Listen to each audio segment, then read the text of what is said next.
അസ്സലാമു അലൈക്കും വറഹ്മത്തുള്ളാഹി തആല വബറകാതുഹു.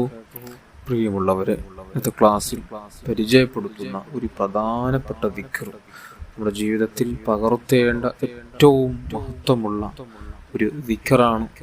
ഈ ദിക്ർ നമുക്ക് ഉപയോഗപ്പെടുത്താൻ പറ്റിയ ഏറ്റവും നല്ലൊരു മേഖല എന്ന് പറഞ്ഞാൽ കടം ധാരാളമുള്ളവർക്ക് വളരെയധികം എഫക്റ്റീവായ ഒരു ദിക്റാണ്. മഹാന്മാർ യൂസുഫ് നബഹാനി റളിയല്ലാഹു അൻഹുവിനെ പോലത്തെ മഹാന്മാർ അവിടുന്ന് ഇജാസത്ത് കൊടുത്തിരുന്ന ദിക്റാണ് ഈ ദിക്ർ എന്നുള്ളത്.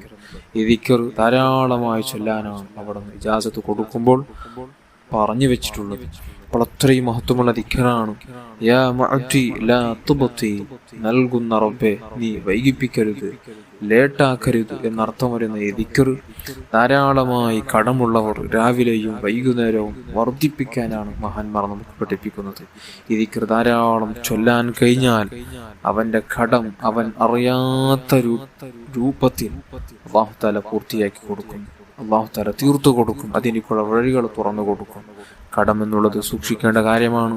കടത്തിൽ നിന്ന് രക്ഷപ്പെടാൻ വേണ്ടി നിരന്തരം പ്രാർത്ഥിച്ചുകൊണ്ടേയിരിക്കണം. കടം എത്രയും പെട്ടെന്ന് കൊടുത്തു വിടാനുള്ള വഴികൾ തുറന്നു കിട്ടാൻ വേണ്ടി ഒരുപാട് വഴികൾ മഹാന്മാർ പഠിപ്പിച്ചിട്ടുണ്ട്.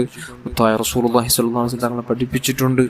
ആ വഴികളൊക്കെ നമുക്ക് സ്വീകരിക്കാൻ, നല്ല ഇഖ്ലാസോടെ ഈമാനോടുകൂടി നമുക്ക് സ്വീകരിക്കാൻ കഴിഞ്ഞാൽ തീർച്ചയായും അല്ലാഹു തആല നമുക്കുള്ള കടങ്ങൾ തീർക്കാനുള്ള വഴികൾ തുറന്നു തരും.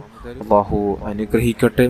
കടം വെച്ച് ആരുടെയും മരണം അല്ലാഹു തആല തരാതെ കടമെല്ലാം, എല്ലാ ബാധ്യതകളും എല്ലാം കൊടുത്തു വീട്ടി സന്തോഷത്തോടുകൂടി ലോകത്തുനിന്ന് പിരിയാൻ അല്ലാഹു നമുക്ക് ഭാഗ്യം തരട്ടെ.